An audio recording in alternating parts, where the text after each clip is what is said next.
This Aries full moon is raw and unfiltered. It's daring us to step out of the old stories and ignite the power of a brand new self.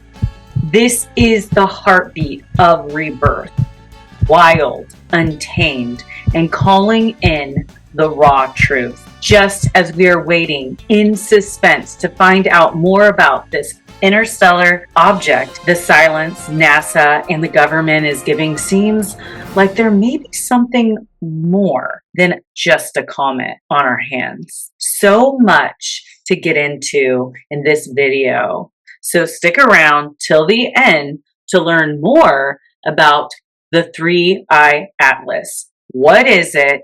And how does this impact our life? Hi, I'm Karina, your Healing Arts Astrologer, and I'm here to give you the full moon in Aries report. This full moon is happening on October 6th at 8:47 p.m. Whoa, it has been a wild ride for sure since all these eclipses. This is our first moon cycle in the new 6-month cycle. And with that being said, we had those 2 new moons in Virgo, which is very rare. And now we have this full moon in the sign of our identity. There is a culmination and a completion of our identities that we once had.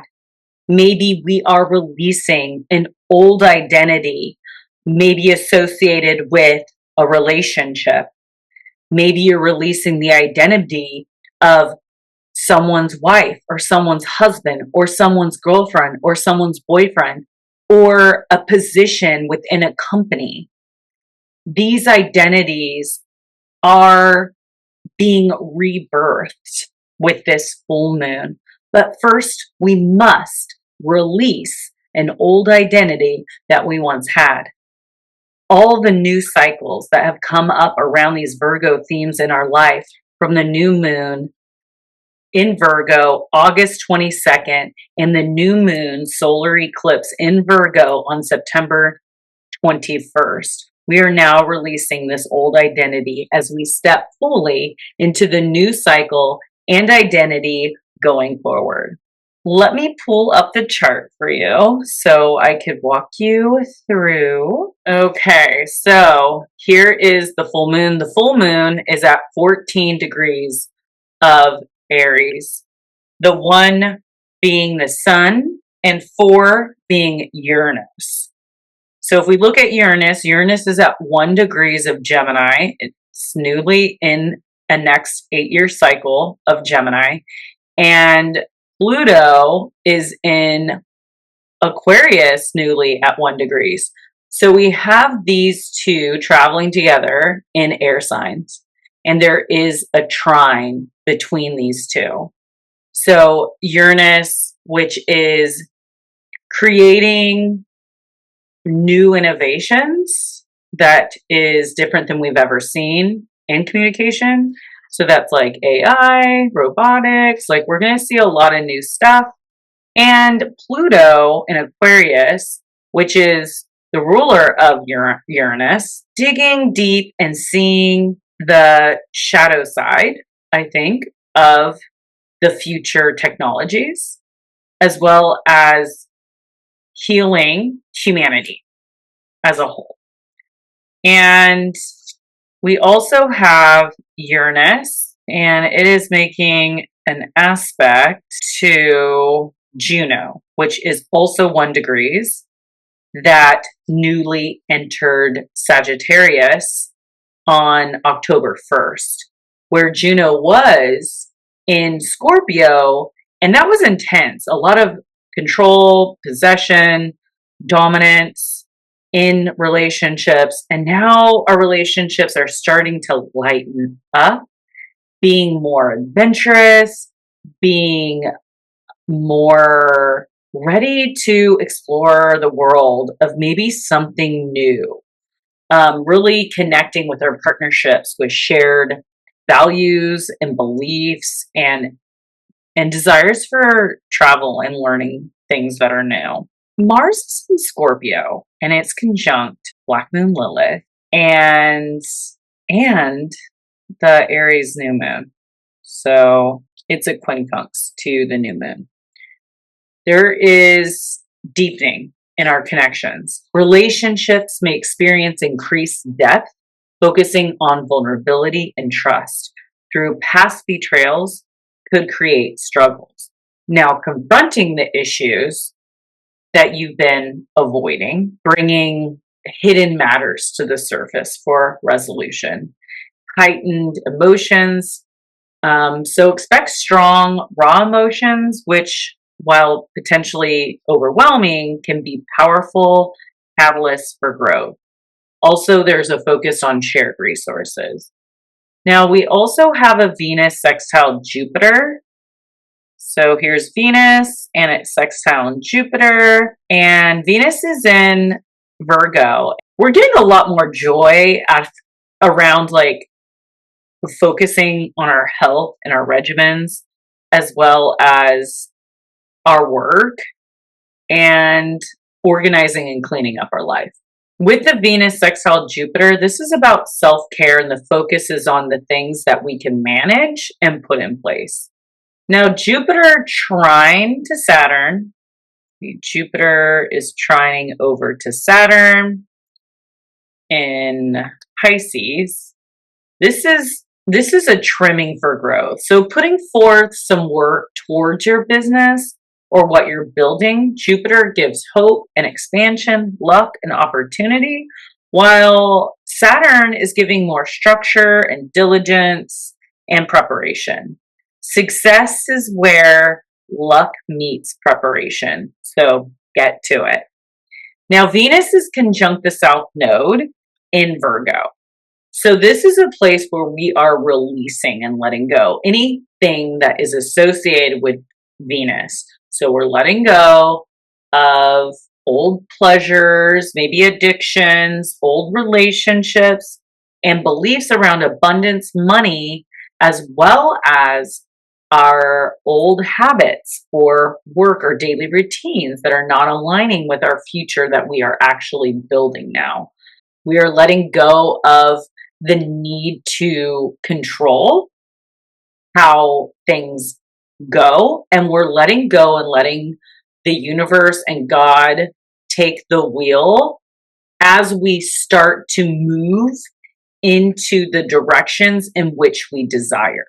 You could either pick staying in a job that you know the outcome, or you could choose to quit the job and go with, let's say, starting your own business.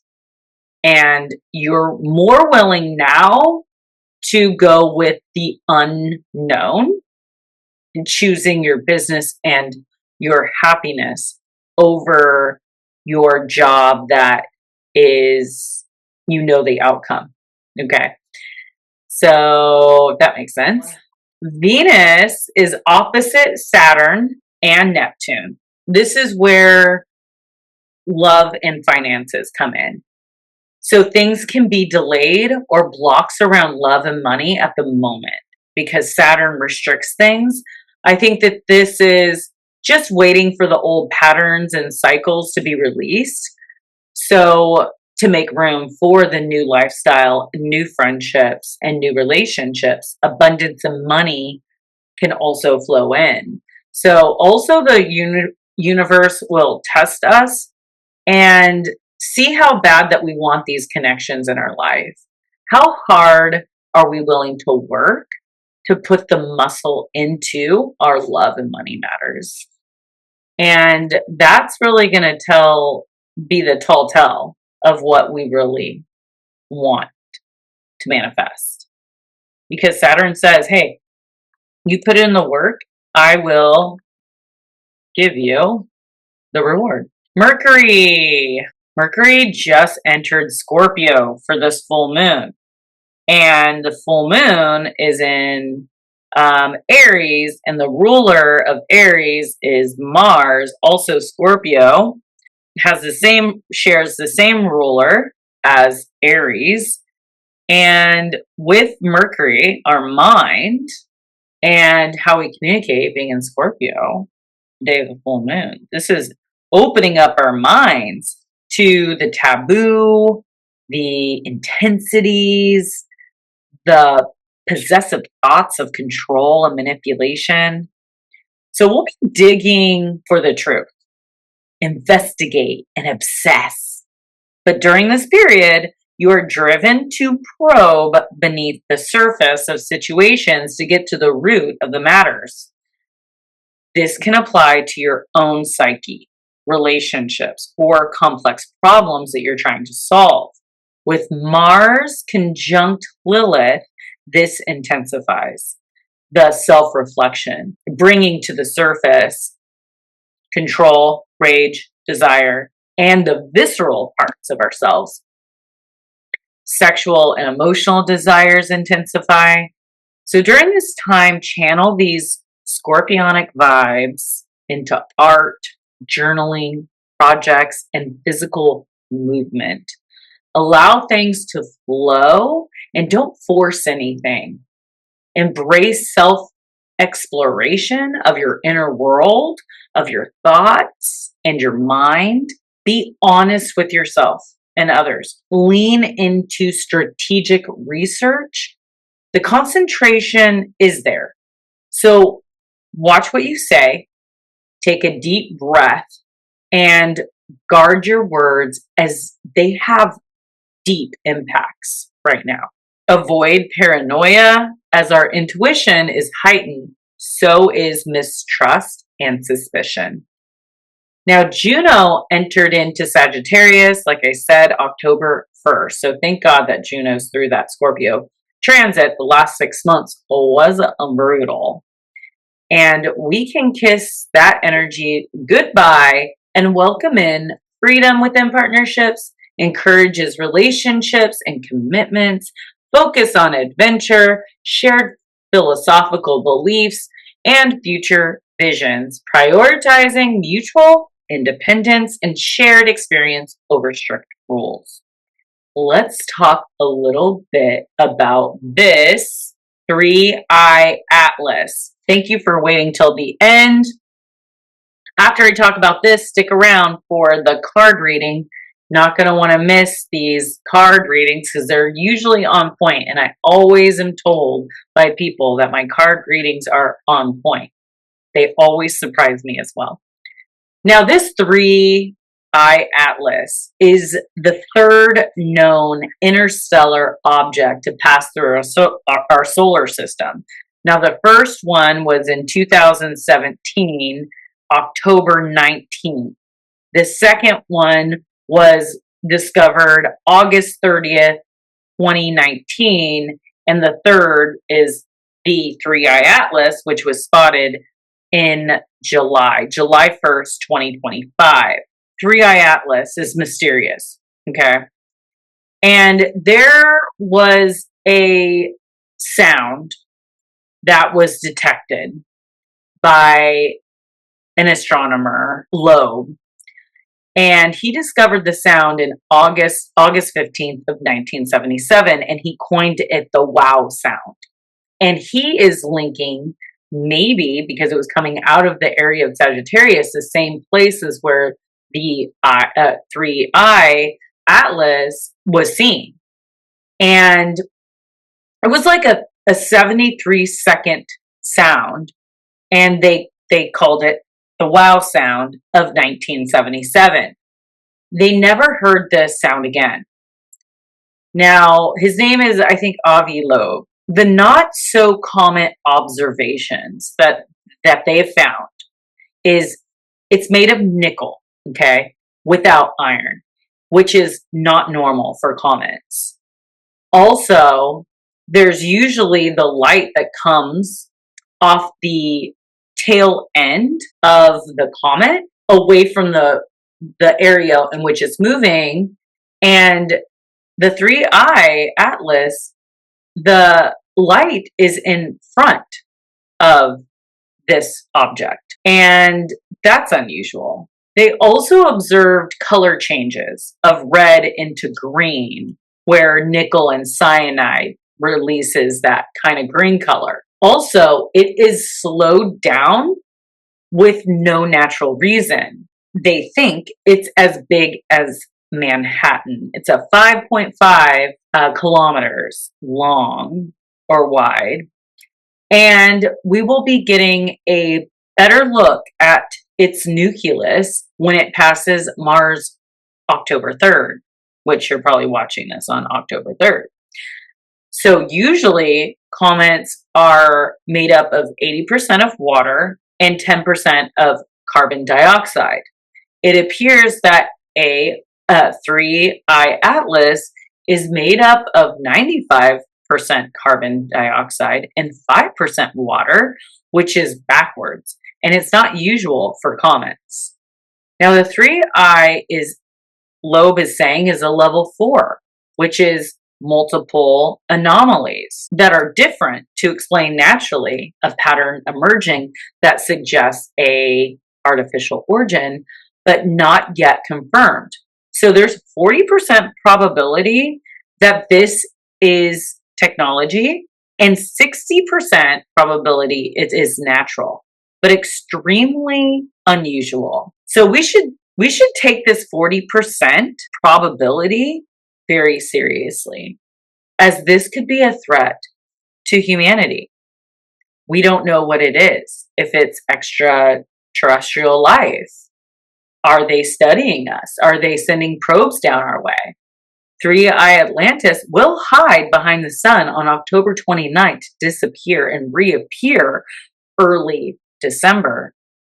What will it do when it's not being observed? I can't wait to see the results. And October 3rd, it will pass by Mars and we'll get a really good close look. Like the closest look I think that we've ever had to an interstellar comet or object that has come in, because the other ones have just been with ground telescopes, and this one's passing by really close to our own spacecraft, and we'll get to see the nucleus separated by the dust cloud and the shape, and then we'll verify how big it really is. And yeah, this spacecraft camera will narrow some of these speculations down, and it's going to pass Venus and Jupiter, and Juno's over there. Should we take Juno and check out the comet or the object, the interstellar object that is passing through our solar system, to really figure out what it is? We don't know. It's all a mystery. But I thought that that was pretty cool, that all that information. I went down the rabbit hole today with the Astronomer podcast, and yeah, this is, I think, just for this picture I just pulled off the internet. It's probably not even 3I Atlas, even though it said it was. I don't think it is. Ooh. So thank you for liking, thank you for sharing, and thank you for commenting. I love to see your comments. It makes my work rewarding. I feel like, hey, look, I'm not just talking to myself out here. Like, people are actually like getting something out of my videos, and that's why I do them. I also am hosting a paint and sip if you'd like to come, if you're local. It's going to be the Halloween Spooktacular costume paint party at Revival Coffee Shop in Crockett, October 25th at 4 o'clock. Get your tickets early now. If you pay before the 4th, it's $45. If anything after is $55. So get it as soon as you can. And we're going to have a raffle. It's going to be so much fun. We're going to have a costume contest. So definitely wear your best costume. And we're going to paint some amazing witches and bats and pumpkins. And it's going to be a really festive painting that you can hang at every Hallows Eve. All right, peace out. Your Lucid Living Coach, Karina.